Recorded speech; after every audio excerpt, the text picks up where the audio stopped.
휴먼앤데이터의 이은영 소장, 또 한국인사이트 연구소의 전민기 팀장 두 분 어서 오십시오. 네, 안녕하세요. 네, 자 이은영 소장부터. 네, 오늘 갖고 온 숫자는 29%인데요. 29? 네. 이번에 이제 당선된 국회의원들의 재산 신고와 관련해서 예. 경실련에서 그 자료를 분석을 했는데 예. 2주택 이상의 다주택자들이 국회 내 300명 중에서 88명, 즉 29%를 보였다는 자료입니다. 현재 그 국회의원들 중에서 본인이나 배우자 기준 1주택 이상을 소유한 유주택자는 한 83%고요. 무주택자는 한 16.7%인데 예. 그 안에서 유주택자 중에서 다주택자들이 한 29%인 것으로 나타났습니다. 10명 중 3명은 집이 2채 이상이다. 네, 네, 그렇습니다. 특히 이제 정당별로 보면은 미래통합당이 103명 중 41명으로 40% 정도로 많았고요. 민주당의 경우에 있어서도 다주택자는 공천하지 않겠다고 했지만 180명 중 43명이 다주택자인 것으로 나타났습니다. 현재 다주택자들 이제 이 주택과 관련한 거 외에도 신고한 재산의 평균을 보니까 예. 1인당 평균이 21억 8천만 원. 그래서 국민 자산인 통계청 자료에 따른 기준에 따르면 국민 평균 자산 4억 3천만 원보다도 5배 정도 국회의원들의 재산이 더 많은 것으로 나타났습니다. 이게 문제예요. 문제예요. 네. 많아도 너무 많은 거예요. 네, 그러다 보니까 과연 서민들이나 중산층 이런 분들의 시각에서 정책을 펼 수 있는가 하는 이런 문제 제기가 나타나고 있고요. 예. 특히 제일 핵심적인 문제가 의원들의 자산 중에서 부동산 자산이 가족명의 부동산을 신고한 의원들이 91%로 나타났거든요. 전체 재산의 91%가 예. 부동산이다. 300명 중에서 이제 부동산을 자산으로 신고한 사람이 91%, 273명이어서 예. 국회의원들의 자산의 대부분 가장 핵심적인 건 부동산 자산이다. 이런 결과가 나타났습니다. 네. 정당별로 보면 부동산 자산은 역시 미래통합당이 평균 한 20억 8천만 원으로 가장 많은 비중을 보였고요. 더불어민주당은 9억 8천만 원, 국민의당 8억 1천만 원, 열린민주당 11억 3천만 원, 정의당 4억 2천만 원 수준으로 해서 예. 이것도 이제 통계청 기준 평균 자산이 한 4억 3천이고 이들 국민들의 부동산 자산은 한 3억 정도인데 그거보다 훨씬 더 많은 수준을 보여서 과연 이 국회의원들이 경제 정책을 펼 때 서민들의 입장에서 펼 수 있을까라는 그런 지적이 좀 나오고 있습니다. 국회의원 재산 평균이 우리 일반 국민 평균의 5배. 예. 부동산도 2채 이상이 10명 중 3명. 예, 그렇게 나타났습니다. 미래통합당은 그중 더 부자 정당. 예. 통계로 딱 드러나네요. 네, 그렇습니다. 그런데 그렇기 때문에 입법 활동에 자기 이해관계를 반영해서 영향을 미치는 거 아니냐, 이게 우려되는 거잖아요. 그래서 이제 그와 관련해서도 시민단체인 주거권 네트워크가 분석을 했는데 예. 그런 경향이 있는 것으로 지금 결과가 나왔거든요. 그래서 지난 21대 총선에서 재선에 성공한 부동산 부자 국회의원들이 실제 이제 부동산 종합세율을 낮추는 법안을 냈다라는 그런 분석이 나왔습니다. 예. 종부세 납부원 70명 중에 31명이 이번에 재선에 성공을 했고 그들 중에서 또 절반 정도인 14명이 종부세와 공시가격 현실화를 낮춰야 한다는 법안을 발의한 것으로 나타났습니다. 종합부동산세를 내고 있는 의원들, 예. 그 가운데 14명이 종합부동산세 낮추자는 법안 냈다. 네네. 그래서 이 시민단체 쪽에서는 이렇게 자산가 국회의원들은 국토위나 기재위 등 이해관계가 좀 결부되어 있는 그런 상임위원 배정해서는 안 된다라는 지적을 하고 있습니다. 진짜 그래야 되는 거 아니에요? 예, 그렇게 해야 될 것 같고요. 예. 그리고 사실 근데 이제 부동산이나 이런 자산들이 우리 일반 서민들보다는 너무 많다라는 생각을 가질 수도 있는데 이게 지금 300명을 대상으로 한 평균 금액이어서 예. 극단치, 그러니까 좀 재산이 100억대 이상인 사람들의 재산이 평균값에 좀 영향을 미쳤을 수 있거든요. 그래도 옛날 정몽준 의원처럼 몇 조 있는 이런 것도 아닌데요, 뭐. 근데 여기 부동산 자산가 한 10명 중에 10명을 보면은 1위부터 10위까지 5위 안에는 또 100억 이상인 자산가들이 꽤 있더라고요. 그래요? 네, 그래서 이게 이런 자료가 나올 때는 또 중위값도 같이 비교를 해줘야지 우리가 조금 더 정확한 거를 좀 볼 수 있을 것 같습니다. 종합부동산세에 대해서 빅데이터상 여론은 어때요? 일단은 부정 비율이 훨씬 높아요. 22.9 대 45.4거든요. 종합부동산세를 부정한다? 그러니까 두 가지인데 일단은 가장 많이 나오고 있는 게 좀 너무 많다, 세금 폭탄이다 이런 식의 좀 여론이 형성이 되어 있더라고요. 종합부동산세 내는 국민의 많지는 1%밖에 안 되는데 얼마 안 되는데도 불구하고 여론은 좀 그래서 이게 제가 분석해 봤을 때는 내일 대상도 아닌 분들이 괜히 그러는 거 아니에요? 미리 좀 걱정하시는 분들도 계시고 이게 지금 뭐 서울 집값 평균이 10억이 됐다. 사실은 이게 좀 어려워요. 내용 자체가 9억을 그냥 기준으로 하시는 분들도 좀 계신 것 같고요. 일단은 지난 1년 언급량이 한 12만 2천 건 정도 되는데 보면은 연관어 3위가 폭탄이고 그다음에 이제 뭐 7위가 부담이고 예. 감성어도 마찬가지입니다. 부정감성어가 아깝다, 부담이다, 세금 폭탄이다, 허리 휜다, 무섭다, 반대하다, 싫다. 그래서 반대적 의견들이 좀 이 여론을 좀 많이 장악하고 있지 않나라는 그게 생각이 아마 드네요. 일반 국민들의 여론이라기보다는 네. 종부세 대상이 되거나 될지 모르는 사람들이 집중적으로 빅데이터에 막 글을 올리고 그러는 거 아닐까요? 검색하고? 그렇게 되어 있고 그죠? 그다음에 아마 국민들도 약간 부동산은 나도 언젠간 좀 가질 거라는 기대감도 좀 들어있는 것 그래도 같다는 그렇죠. 생각이 들기도 하고요. 예. 근데 확실히 아까 말씀해 주신 대로 예. 내는 사람에 비해서는 여론 자체는 확실히 한쪽으로 좀 기울어져 있는 건 맞습니다. 21대 국회의원들의 그 종부세에 대한 입장을 확인하는 그런 조사 결과가 하나 있다고 그랬죠. 예, 일단은 이제 아까 우리 재산 결과를 봤어도 많다. 예. 일반인들보다 훨씬 많았는데요. 예. 이거와 관련해서 이제 재산이 많다 보니까 아무래도 이제 정책이나 자기 이념 성향이나 이런 거에 있어서는 조금 더 보수화되는 경향을 보이는 자료가 나왔습니다. 한겨레와 한국정당학회가 이제 5월 18일에서 6월 1일까지 국회의원 당선자 대상으로 정치 이념 및 정책 현안 인식 조사를 했는데요. 예. 그 평균 본인 이념 성향은 민주당은 3.11점으로 나와서 이게 이제 10점 척도로 했는데 점수가 높을수록 보수적인 쪽에 가까운 거고 점수가 낮을수록 진보 성향에 가까운 것인데 예. 그 전년도 조사 대비해서 민주당은 3.11, 그러니까 2.86, 전년도는 2.86이었는데 3.11로 조금 더 보수적인 쪽으로 좀 가 있는 이념 성향을 보였고요. 예. 통합당은 또 역으로 6.53 보수 쪽에 가까웠었는데 이번 조사에서는 4.75로 진보 쪽으로 5점이 보통 중간 정도라고 하면 더 훨씬 더 진보 쪽에 예. 가까운 4.75점을 나타내서 좀 특징을 보였습니다. 예. 예. 경제적인 분야에서도 민주당은 이제 전년도 조사는 2점대였는데 이번에 3.18점으로 약간 보수 쪽으로 이동을 했고요. 통합당은 5점 정도였는데 6.25로 또 보수 쪽으로 이동을 이거는 해서 딱 특별히 종합부동산세 하나에 대한 입장이 아니네요. 아니고 전체적인 다섯 전체적인 개 입장에서 경제 분야 알겠습니다. 관련해서 그리고 대북과 대외 정책에 있어서는 민주당은 3점대였는데 2.10으로 진보 쪽으로 좀 이동을 했고 통합당 의원들 역시 6점대에서 5.79로 진보 쪽으로 이동을 해서 이제 이게 나타나는 종합적인 특징은 그 이념 성향이 민주당은 약간 보수 쪽으로 갔고 그 통합당은 약간 진보 쪽으로 와서 중도화네요, 양쪽 다. 그렇죠. 약간 그쪽으로 가고 있는데 그래서 이제 지금 김종인 비대위원장이 그 뭐 보수라는 단어를 없애자 이런 말을 하는 것도 이런 자료에 예. 기반해서 하는 것 같습니다.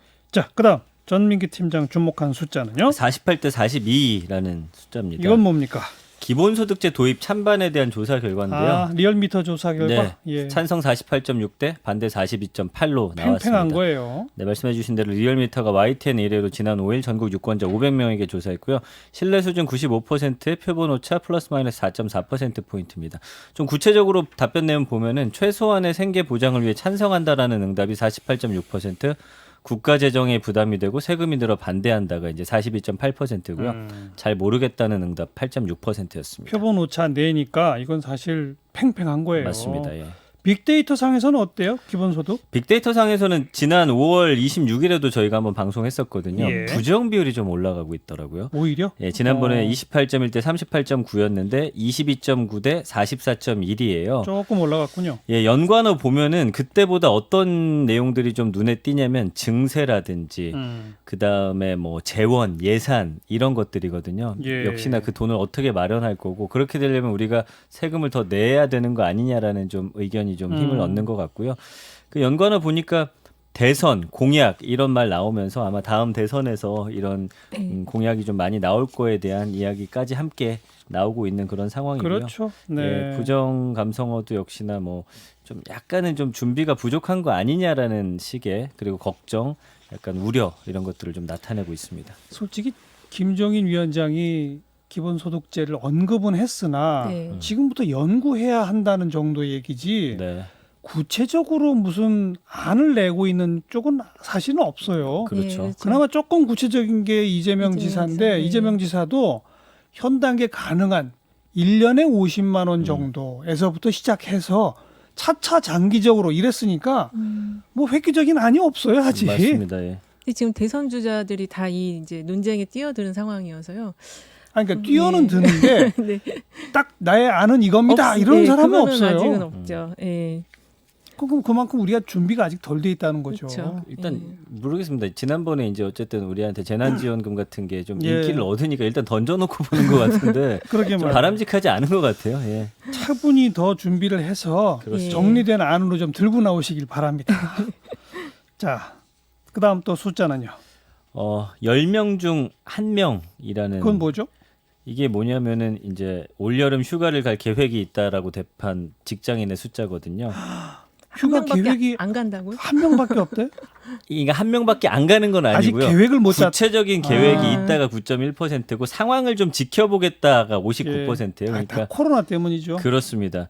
그러니까 참고로 이제 작년엔 어땠나 찾아보니까 작년 7월에도 역시나 이게 이제 인크루트하고 알바콜이 함께한 건데 예. 직장인 10명 중 8명 꼴인 78%가 여름 휴가를 계획 중이라고 했으니까 수치는 확실히 많이 떨어졌죠. 그렇죠. 그래서 올해 직장인들이 여름 휴가 가기로 결정하지 못한 이유 말씀해 주신 대로 코로나19 확산 탓입니다. 그래서 직장인 72.6%는 코로나19 사태가 언제까지 지속될지 가늠할 수 없어서 여름 당연하죠. 휴가를 정하지 못했다라고 대답을 했습니다. SNS 상에서는 어때요? 여름 휴가. 이거는 완전히 좀 눈에 띌 정도로 좀 많이 차이가 납니다. 일단은 2019년 보면은 여름 휴가라는 키워드가 제가 1월에서 6월 정도를 잡아봤어요. 왜냐하면 이때가 이제 계획하는 시기이기 때문이고요. 예. 당시에는 14만 4천 건 정도 언급이 됐는데 올해 같은 경우는 이제 언급량 자체가 6만 건 정도로 확 줄어들게 많이 되죠. 줄었네요. 예. 그리고 연관어 자체도 여름 휴가인데도 이제 코로나가 연관어 2위라는 걸 보면은 예. 그렇습니다. 근데 이제 재밌는 거는 장소 연관어인데 그 작년에는 1위가 제주도, 2위 베트남, 3위 일본, 4위 괌, 5위 세부인데 올해는 제주도, 강원도 국내 여행. 다 국내로 그러니까 바뀌었네요. 심지어 작년 같은 경우 이제 휴가 계획할 때 보면은 어디 가고 싶다라는 바람도 사실은 여기에 잡히는데 당연하죠. 이제 외국은 뭐 완전히 단념한 상태가 아닌가 이렇게 예. 읽혀지는 상황이에요. 예. 그리고 감성어 분석도 작년에 63.6대 8.4니까 뭐 여름 휴가는 그냥 즐거운 거였는데 올해는 보면 34.3대 43.7이거든요. 허허, 그래요. 그러니까 이제 확연히 여름 휴가가 물론 좋지만 가야겠지만 부정 감성어 보면 조심스럽다, 스트레스다, 그렇죠. 좀 싸하다 이런 단어들 그러니까 보이거든요. 해외 여행 뭐 언감생심 꿈을 못 꾸는 것뿐 아니라 네. 국내 여행지도 사실 좀 두려워하는 그럼요. 분위기가 있는 거니까요. 맞습니다. 사람 많은 데는 안 가야 될 거 하니까. 예, 네. 그래서 여름 휴가 자체가 이제는 좀 스트레스로 지금 자리 잡고 꼭 있네요. 어딜 가야만 휴가냐, 막 이런 게 강하게 대두될 것 같아요. 그래서 여름 휴가 올해 보니까 연관어 7위가 집이고요. 그러니까요. 8위가 하루예요. 그냥 하루 정도 주말 붙여서 다녀올까 정도 지금 걱정을 하고 계세요. 예. 이은영 수장도 이 휴가 관련된 숫자 가져오셨다고요. 예, 저 65% 갖고 왔는데요. 예. 이거는 이제 그 취업 포탈 사람인이 5월 26일부터 29일까지 2,065명 대상으로 조사한 건데 휴가보다는 정부에서 지금 아프면 3, 4일 쉬라고 하잖아요. 맞아요. 근데 이제 쉰 적이 있느냐 그거에 관한 조사인데 64.6% 그러니까 약 65%가 현실적으로 아파도 쉬기 어렵다라고 답변을 했고요. 또 실제로 아파도 일하러 나간 적이 있다가 83%로 나타나서 아이고. 그 이제 권고는 아프면 3, 4일 쉬라고 정부에서 하고는 있지만 실제 현실은 그렇지 않다. 이런 거를 좀 나타내는 조사 결과라서 가져왔습니다. 그러니까 여름 휴가는 차치하고 네, 아파도 못 아파도- 쉬는 게 현실이다. 네. 아. 그렇지만 이제 정부의 이런 권고 조치에 대해서는 그래도 긍정적으로 보는 시각이 굉장히 높더라고요. 87.2%로. 그러니까 긍정적으로 보는데 나는 못 쉰다. 네, 예, 그렇죠. 예. 참. 그리고 왜 아파도 못 쉬냐고 했을 때 이유에 대해서는 회사나 상사 눈치가 보여서가 72.3%를 제일 높았고요.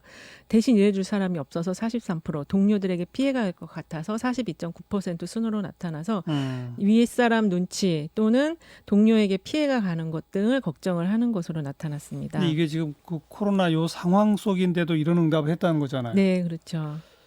코로나 퍼뜨리지 말라고 쉬라는 얘기인데 뭐 그것도 못 쉬니 정말 걱정이네요. 예, 지금 좀 전에 말씀드렸던 숫자는 이제 복수응답이어서 숫자가 좀 잠깐 예. 높게 나타났습니다. 예.